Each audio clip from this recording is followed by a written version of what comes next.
Diskusia pri novele trestného zákona a zrušení úradu špeciálnej prokuratúry dostala úplne iný rozmer, keď médiá začali mútiť vodu pri názorovom dišpute žiakov so svojím učiteľom. Študenti právnickej fakulty Univerzity Komenského sa nechali počuť, že majú iný názor ako ich dekan Eduard Burda, keď z odborného hľadiska podporil zrušenie USP.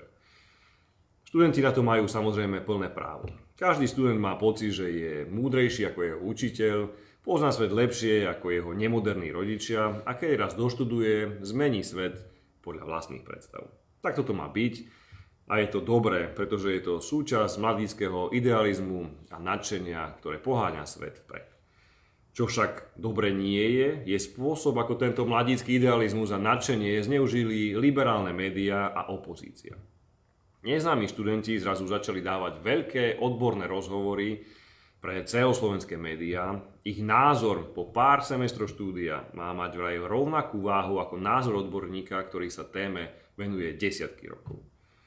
Viete si predstaviť, že by názor rektora univerzity na Oxforde mal v médiách rovnakú váhu ako názor žiakov, ktorí majú ešte veľa uživa pred sebou? Samozrejme, že to nie je nič iné, nechutná mediálna hra s politickým pozadím. Po niektorí politicky motivovaní novinári si totiž myslia, že vedia všetko lepšie ako právnici, ekonómovia či akýkoľvek iní odborníci dokopy. Asi nemusím pripomínať, že som to zažil aj sám, keď som postavil mimo službu policajtov obvinených zo spáchania úmyselného trestného činu. Najprv z toho bol obrovský mediálny humbuk a postupne sa ukazuje, že toto rozhodnutie bolo v súlade s zákonom tak, ako som to tvrdil od začiatku.